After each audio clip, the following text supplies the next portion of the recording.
इस भाग में हम आदिकाल की दो अत्यंत महत्वपूर्ण साहित्यिक धाराओं फागु काव्य और नाथ साहित्य का अध्ययन करेंगे। सबसे पहले बात करते हैं फागु काव्य की।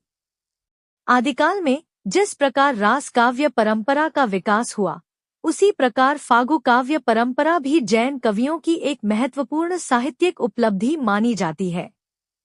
फागु शब्द की व्युत्पत्ति संस्कृत के फल्गु, प्राकृत के फागु तथा हिंदी के फाग शब्द से मानी जाती है। यह शब्द मूलतः वसंत ऋतु का सूचक है। इसी कारण फागु काव्य का अर्थ है वसंत ऋतु का काव्य। अब बात करते हैं फागु काव्य के प्रथम ग्रंथ की। फागु काव्य परंपरा का सर्वाधिक प्राचीन ग्रंथ जिनचन सूरी फागु है।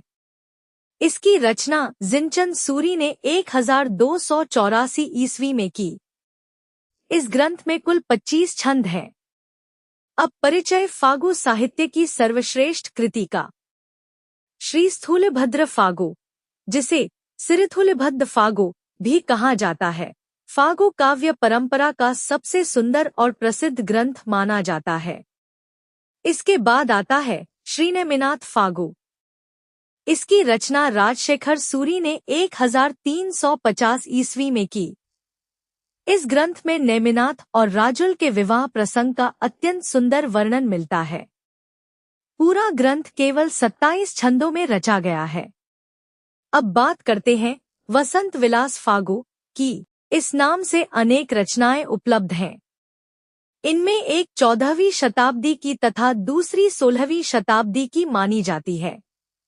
डॉक्टर माता प्रसाद गुप्त ने परिश्रमपूर्वक वसंत विलास फागु का संपादन किया तथा इसका समय 13वीं शताब्दी माना। यह ग्रंथ कुल 84 छंदों में रचित एक उत्कृष्ट श्रृंगारिक काव्य है। इसमें वसंत ऋतु तथा उसके प्रभाव से उत्पन्न प्रेम, सौंदर्य और स्त्रियों के उल्लासपूर्ण जीवन का अत्यंत मनोहारी चित्रण किया गया है। नाथ साहित्य। अब बात करते हैं नाथ साहित्य की। नाथ साहित्य का संबंध गोरखनाथ और उनके द्वारा प्रवर्तित नाथपंथ से है।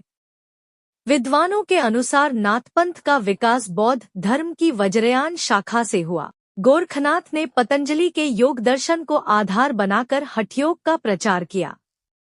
यह हठयोग सिद्धों की वाममार्गी और भोग प्रधान योग साधना की प्रतिक्रिया के रूप में विकसित हुआ।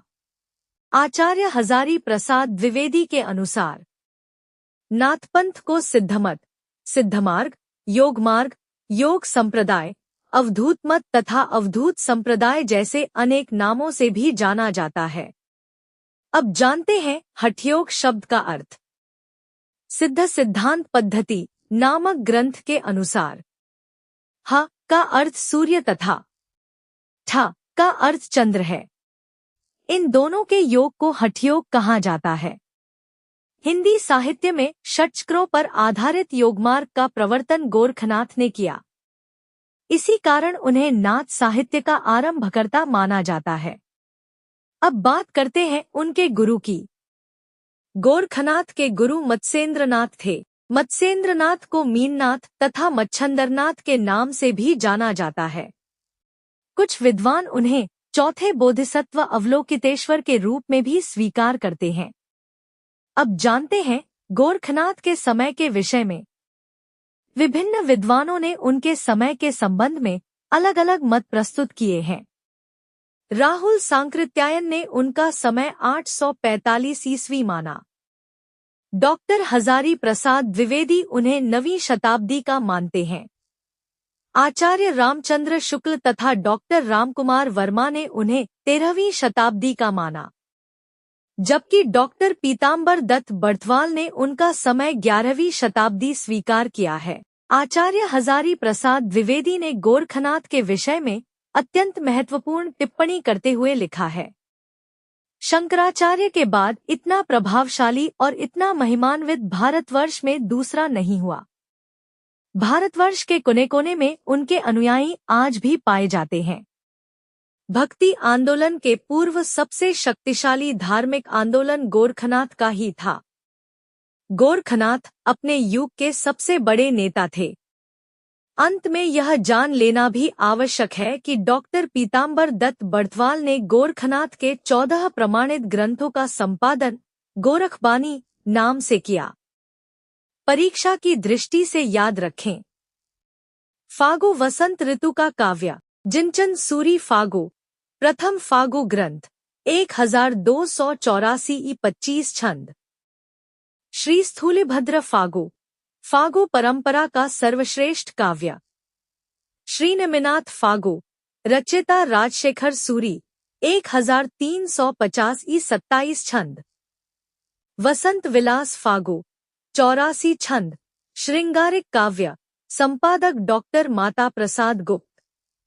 नाथपंथ का संबंध वज्रयान शाखा से माना जाता है। गोरखनाथ नाथ साहित्य के आरंभकर्ता। गुरु मत्स्येंद्रनाथ मीननाथ मच्छंदरनाथ।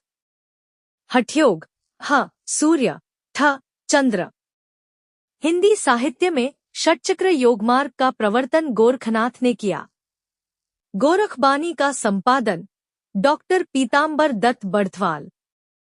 मिश्र बंधुओं ने गोरखनाथ को हिंदी का प्रथम गद्य लेखक माना। गोरखबानी में संकलित गोरखनाथ के प्रामाणिक ग्रंथ। डॉक्टर पीताम्बर दत्त बड़थवाल ने गोरखनाथ की प्रामाणिक रचनाओं का संग्रह गोरखबानी नाम से प्रकाशित किया। इस संग्रह में गोरखनाथ के 14 प्रामाणिक ग्रंथ माने गए हैं। इन ग्रंथों के नाम इस प्रकार हैं। पहला शब्द, दूसरा पद, तीसरा शिष्या दर्शन, चौथा प्राण संकली, पांचवा नरवै बोध, छठा आत्मबोध, सातवां अभ्यमात्रा योग, आठवां 15 तिथि, नौवां सप्तवार, 10वां मच्छिंद्र गोरखबोध, 11वां रोमावली, 12वां ज्ञान तिलक, 13वां ज्ञान 34 और 14वां पंचमात्रा। परीक्षा की दृष्टि से याद रखें कि गोरखबानी में कुल 14 प्रामाणिक ग्रंथ संकलित हैं। गोरखनाथ की संस्कृत रचनाएं। गोरखनाथ ने केवल लोकभाषा में ही नहीं बल्कि संस्कृत भाषा में भी अनेक महत्वपूर्ण ग्रंथों की रचना की।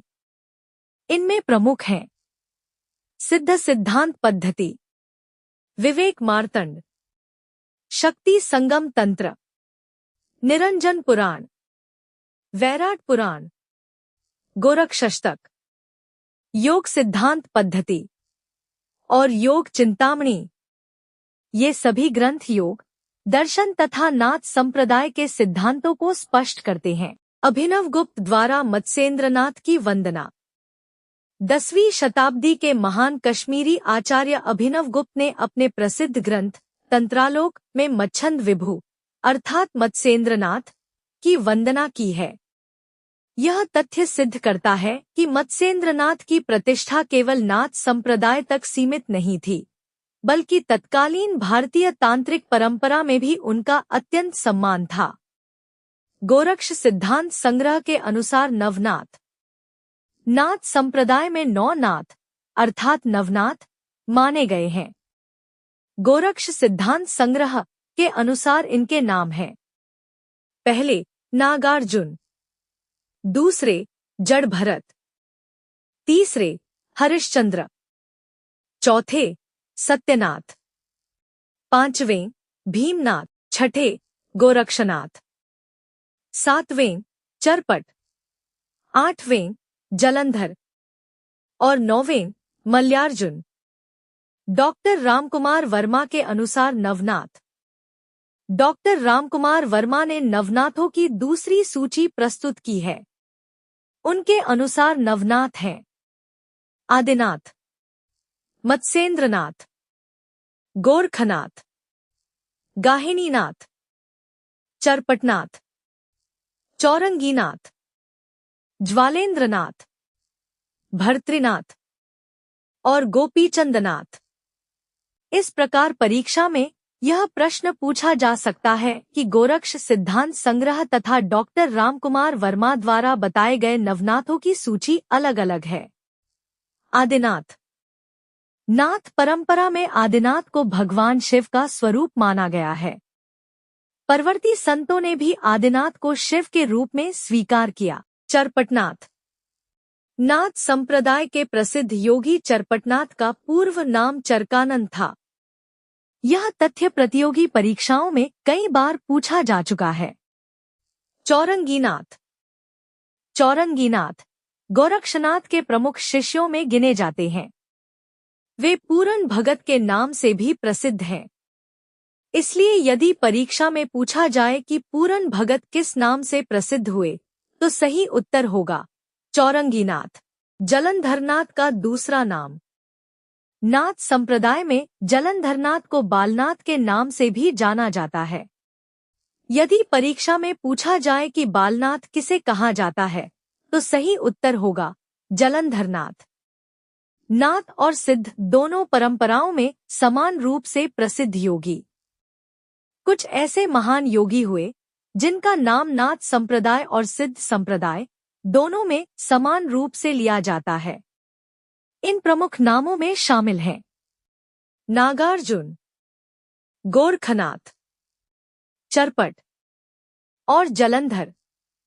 इसलिए यदि परीक्षा में पूछा जाए कि कौन से योगी नाथ तथा सिद्ध दोनों परंपराओं में माने जाते हैं, तो यही चार नाम विशेष रूप से याद रखें। रसायनी नागार्जुन। नाथ संप्रदाय में नागार्जुन को रसायनी कहा जाता है। यह उपाधि उनके रसायन विज्ञान तथा योग साधना में विशेष योगदान के कारण प्रसिद्ध हुई। कनफटा योगी। नाथ पंथ के साधुओं को सामान्यतः कनफटा योगी कहा जाता है। इसका कारण यह है कि दीक्षा के समय उनके कानों में विशेष प्रकार की मुद्रा धारण कराई जाती थी। इसी परंपरा के कारण नाथ योगियों की पहचान कनफटा नाम से होने लगी। नाथपंथ की भाषा। नाथ संप्रदाय के कवियों और योगियों की भाषा सधुक्कड़ी भाषा थी। इस भाषा का स्वरूप मिश्रित था। इसका ढांचा मुख्यतः राजस्थानी पर आधारित था, जिसमें खड़ी बोली के भी पर्याप्त तत्व सम्मिलित थे। इसी कारण नाथ साहित्य की भाषा को मिश्रित लोक भाषा का उत्कृष्ट उदाहरण माना जाता है। गोरखनाथ की रचनाओं का विषय। गोरखनाथ ने अपनी रचनाओं में केवल योग का ही वर्णन नहीं किया, बल्कि जीवन दर्शन और आध्यात्मिक साधना के अनेक महत्वपूर्ण पक्षों को भी प्रस्तुत किया। उनकी रचनाओं के प्रमुख विषय हैं गुरुमहिमा, इंद्रिय निग्रह, प्राण साधना, वैराग्य, मन की साधना, कुंडलिनी जागरण और शून्य समाधि। इन सभी विषयों के माध्यम से गोरखनाथ ने साधक को आत्मानुभूति तथा ईश्वर प्राप्ति का मार्ग बताया। मत्स्येंद्रनाथ। नाथ संप्रदाय के महान आचार्य मत्स्येंद्रनाथ का वास्तविक नाम विष्णु शर्मा माना जाता है। वे गोरखनाथ के गुरु थे और नाथ परंपरा के अत्यंत सम्मानित योगी माने जाते हैं। मत्स्येंद्रनाथ द्वारा रचित संस्कृत ग्रंथ काल ज्ञान निर्णय का संपादन डॉक्टर प्रबोध चंद्र बागची ने किया। यह तथ्य प्रतियोगी परीक्षाओं में अत्यंत महत्वपूर्ण माना जाता है। परीक्षा की दृष्टि से याद रखें, जलंधरनाथ को बालनाथ कहा जाता है। नागार्जुन, गोरखनाथ, चरपट और जलंधर, इनका नाम नाथ तथा सिद्ध दोनों परंपराओं में मिलता है। नागार्जुन को नाथों में रसायनी कहा जाता है। नाथ पंथ के योगी कनफटा योगी कहलाते हैं।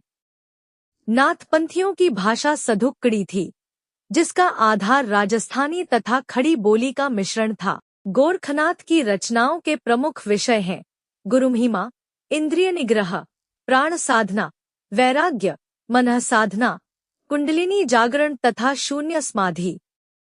मत्स्येंद्रनाथ का वास्तविक नाम विष्णु शर्मा माना जाता है। काल ज्ञान निर्णय का संपादन डॉक्टर प्रबोध चंद्र बागची ने किया।